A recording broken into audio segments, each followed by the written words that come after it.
বছৰটোৰ শেষত লৈ আহিছোঁ এটা খুব সুন্দৰ আচাৰৰ ৰেচিপি আৰু লগতে সকলোকে আগন্তুক নৱবৰ্ষৰ শুভেচ্ছা আৰু অভিনন্দন জ্ঞাপন কৰিলোঁ।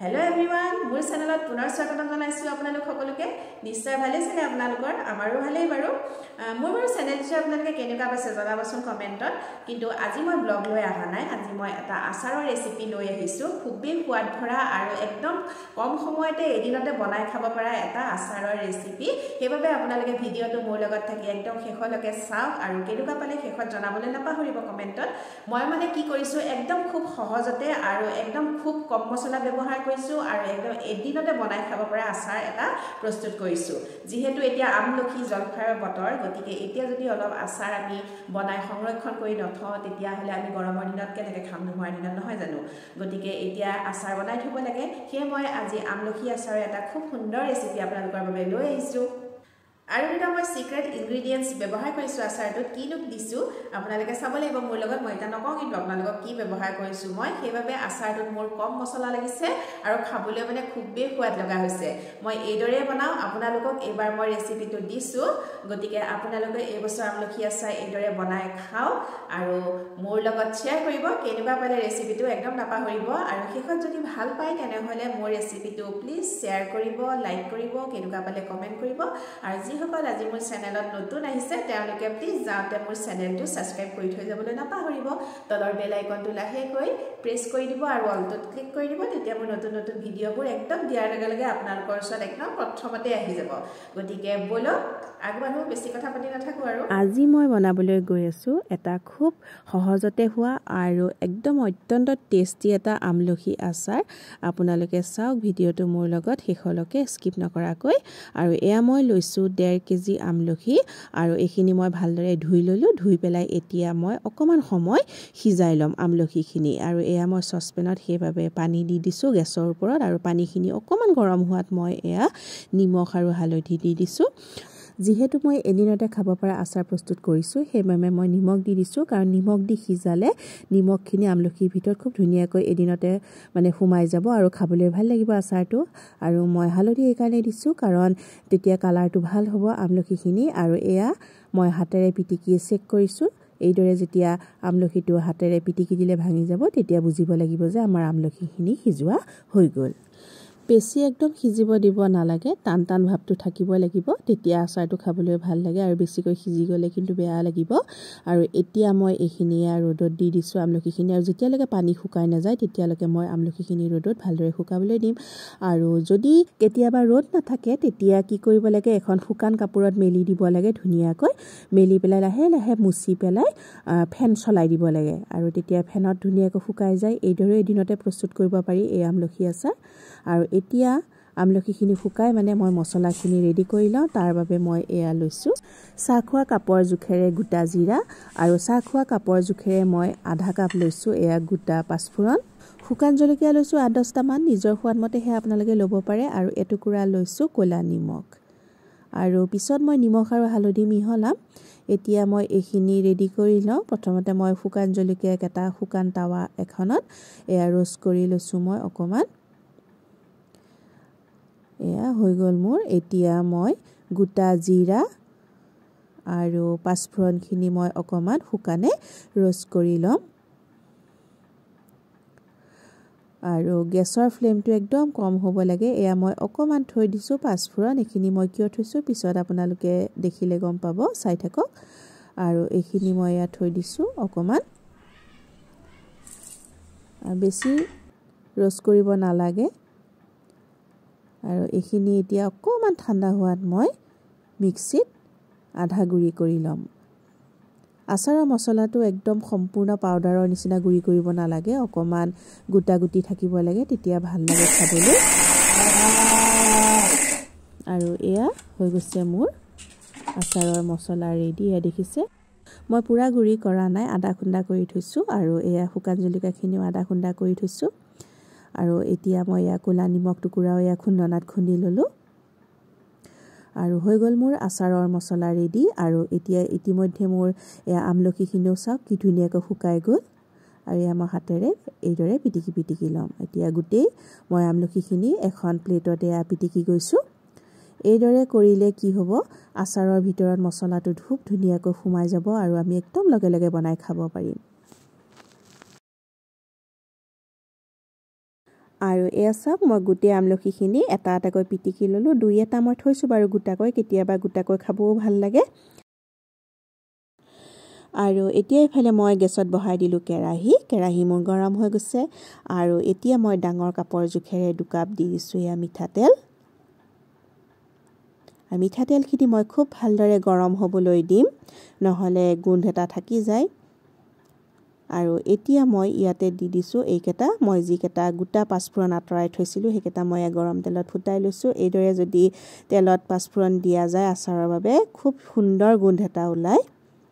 আৰু এইটো হৈছে মোৰ এটা চিক্ৰেট ইনগ্ৰিডিয়েণ্টছ, আপোনালোকে ধৰিব পাৰিছেনে? এয়া হৈছে নৰসিংহ পাত। এইদৰে আপোনালোকে বনাইছেনে বাৰু আচাৰ? হয়তো নাই বনোৱা, গতিকে এইবাৰ বনাই চাব। এইদৰে মছলাও কম লাগে আৰু খাবলৈ খুব ধুনীয়া হয়, লগতে খুব সুন্দৰ গোন্ধ এটা ওলায়। আৰু এতিয়া মই এই গৰম তেলখিনিত দি দিলোঁ এয়া হালধি, অকণমান চেনি দিছোঁ। তেলত যদি চেনি দিয়া যায় কালাৰটো ধুনীয়া হোৱাৰ লগতে সোৱাদটো খুব সুন্দৰ হয় খাবলৈ। আৰু এয়া মই দি দিলোঁ আমলখিখিনি। আৰু গেছৰ ফ্লেমটো একদম মই কমাই লৈছোঁ, নহ'লে পুৰি আহিব। আৰু এয়া মই দি দিছোঁ নিমখ আপোনালোকে নিজৰ সোৱাদ মতে দিব পাৰে। আৰু নিমখ মানে কি কমাই দিলেও কথা নাই, কাৰণ ক'লা নিমখো আছে, গতিকে অকণমান আমাৰ যিটো বগা নিমখ সেইটো কমাই দিলেও কথা নাই। আৰু এয়া মই দি দিছোঁ ক'লা নিমখ আচাৰত দিলে খাবলৈ খুবেই ধুনীয়া লাগে আৰু গোন্ধটোও বৰ ধুনীয়া হয়। আৰু এয়া মই দি দিলোঁ জিৰা, আৰু এয়া হৈছে শুকান জলকীয়া যিখিনি মই খুন্দি থৈছিলোঁ। আৰু এতিয়া গোটেইখিনি মই লাহে লাহে ভাজি থাকিম। আৰু গেছৰ জুই একদম কমাই দিয়া আছে। আৰু গেছৰ জুই কমাই পেলাই এইদৰে লাহে লাহে ভাজি থাকিলে কি হ'ব, আমলখিখিনি লাহে লাহে গলি আহিব আৰু একদম গোটেই তেল মছলাখিনি আমলখিৰ ভিতৰত সোমাই যায়। খাবলৈ খুব ধুনীয়া হয়, একদম লগে লগে বনাই খাব পাৰিব। আৰু এয়া দেখি আপোনালোকে নিশ্চয় গম পাইছে আচাৰখিনি কিমান ধুনীয়া গোন্ধাইছে আৰু কেনেকুৱা সোৱাদ লগা হৈছে নহয়। মানে আপোনালোকে এইদৰে বনাই খাই চাব, তেতিয়া গম পাব। এয়া হৈ গৈছে মোৰ আমলখি আচাৰ প্ৰস্তুত। এয়া চাওক কালাৰ দেখিলে গম পাই, লগে লগে বনাই খাব পৰা এয়া মোৰ আচাৰ প্ৰস্তুত হৈ গৈছে। এইদৰে আপোনালোকে যদি আগতে বনাই খোৱা নাই, এইবাৰ বনাই খাওক।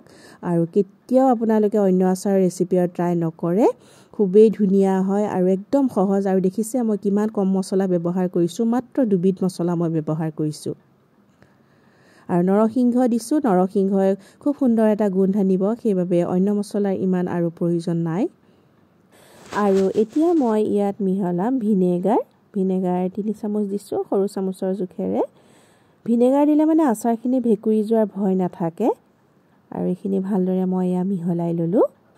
আৰু এতিয়া মই দি আছোঁ ছেকেণ্ড ইনগ্ৰিডিয়েণ্টছটো, যিটো হৈছে চাট মছলা। আৰু চাট মছলা দিয়াৰ বাবে আচাৰখিনি খাবলৈ আৰু খুবেই সোৱাদ লগা হৈ পৰিছে। আৰু মছলাও ইমান প্ৰয়োজন হোৱা নাই মোৰ সেইকাৰণে। আৰু এয়া মই ডাঙৰ চামুচৰ জোখেৰে 3 চামুচ দিছোঁ। এতিয়া এইখিনি মই ভালদৰে মিহলাই পেলাম। আৰু এয়া মোৰ হৈ গ'ল এদিনতে খাব পৰা আমলখি আচাৰ, ইনষ্টেণ্ট আমলা পিকল। আৰু আপোনালোকে নিশ্চয় দেখিয়ে গম পাইছে খাবলৈ কিমান ধুনীয়া লাগিব। আগতে যদি এইদৰে আপোনালোকে এই আমলখি আচাৰ ৰেচিপি যদি ট্ৰাই কৰা নাই, এইবাৰ কৰক। আৰু মোৰ বিশ্বাস আপোনালোকে কোনো দিনে আৰু আন আমলখি আচাৰ ৰেচিপি ট্ৰাই নকৰে, কাৰণ এয়া আচাৰ একদম লগে লগে বনাই খাব পৰা আচাৰ। আৰু এয়া ৰেডি হৈ গ'ল মোৰ ইনষ্টেণ্ট আমলখি আচাৰ। এয়া চাওক কালাৰ আৰু গোন্ধ একদম ক'বই নালাগে, মলমলাই আছে, দেখিয়ে চাগে আপোনালোকৰো খাওঁ খাওঁ লাগিছে। গতিকে কেনেকৈনো আমি ৰখি থাকিম, আমিতো দুপৰীয়া খামেই। আৰু সেইবাবে মই ইনষ্টেণ্ট আচাৰ প্ৰস্তুত কৰোঁ কাৰণ আমাৰ ঘৰত আচাৰ বনাই ৰখি থাকিবলৈ সময় কাৰোৰে নাই আৰু এইখিনি অকণমান ঠাণ্ডা হ'ব লাগিব তাৰপিছত মই এয়া বটলত ভৰাই থ'ম আৰু এই বছৰ আপোনালোকেও মোৰ প্ৰচেছত এনেদৰে আমলখি আচাৰ বনাওক আৰু আগতে যদি বেলেগ ধৰণেৰে বনাইছিলে এইবাৰ এই ধৰণেৰে বনাই চাওক মোৰ 100% বিশ্বাস আছে আপোনালোকে আৰু কোনো দিনে বেলেগ আচাৰৰ ৰেচিপি ট্ৰাই নকৰে কেনেকুৱা ধুনীয়া হৈছে চাওক আৰু মোৰ আচাৰখিনি সম্পূৰ্ণভাৱে ঠাণ্ডা হৈ গ'ল এতিয়া ঠাণ্ডা হোৱাৰ পিছত মই এয়া এটা জাৰত ভৰাইছোঁ আৰু আচাৰ ভৰোৱা জাৰটো কিন্তু একদম শুকান আৰু চাফা হ'ব লাগিব তাত যদি অকণমান পানী থাকে ভেকুৰি যাব পাৰে আৰু মই এয়া অলপ অলপকৈ কেঁচা তেল মিহলাইছোঁ আচাৰত যদি পিছত অকণমান কেঁচা তেল মিহলোৱা হয়